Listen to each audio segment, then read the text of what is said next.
Hi, I'm Cathryn and I'm the Chief Executive of Sydney Children's Hospitals Network. On behalf of the network, I acknowledge that the events of the past continue to cause pain and suffering for Aboriginal people, their families and communities, and that truth-telling and reconciliation and action is necessary if we're to truly heal the wounds of our shared history.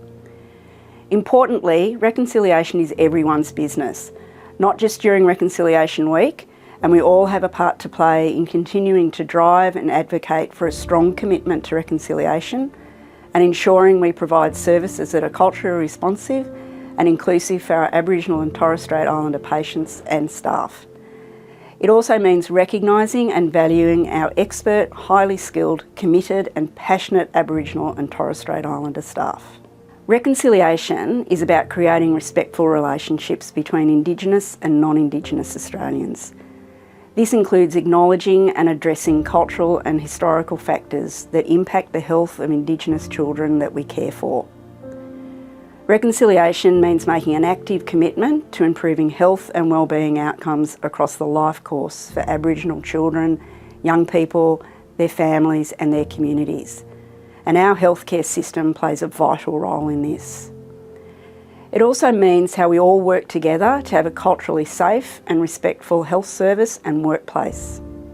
As the Chief Executive of the network, it's my priority to ensure we're taking steps to provide culturally safe and respectful programs and services, and that we positively impact the health and wellbeing of Aboriginal children and young people.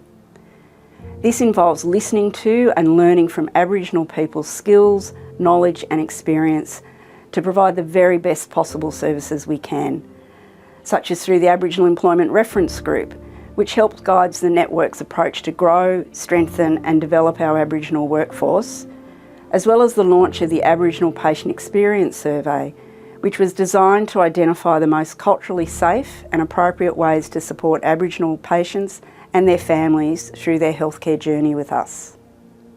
It is incredibly important to me that as a network we prioritise culturally appropriate care and workplaces, and we build trust and understanding with Indigenous patients and their families and our staff. This means ensuring that healthcare providers across our network are trained to provide culturally appropriate care and to understand the cultural and historical factors that impact Indigenous children's health. So we've developed a number of initiatives in the network, which include the establishment of a dedicated Aboriginal health unit to promote equality of outcomes using equitable and open processes.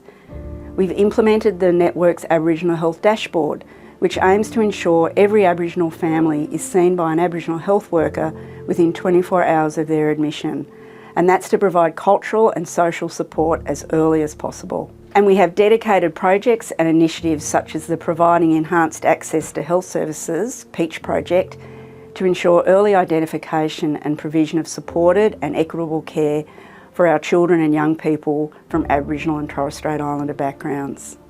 As we look to the future of our hospitals, our redevelopment project teams have also worked closely with Aboriginal patients, communities and staff to ensure that the spaces are designed to be inclusive, welcoming and culturally safe. And our new hospitals reflect the countries in which they are located, both at Randwick and Westmead. But we can always do better, and that's the next important step for the network in understanding and working with our staff and families to know how to do that. So I try to be respectful at all times, but also take the opportunity to listen and learn when that happens. I always learn something new about our Aboriginal history and culture when I listen to a Welcome to Country or talk to Aboriginal people. And not only do I think that reconciliation is important and absolutely right, it actually makes all of us better.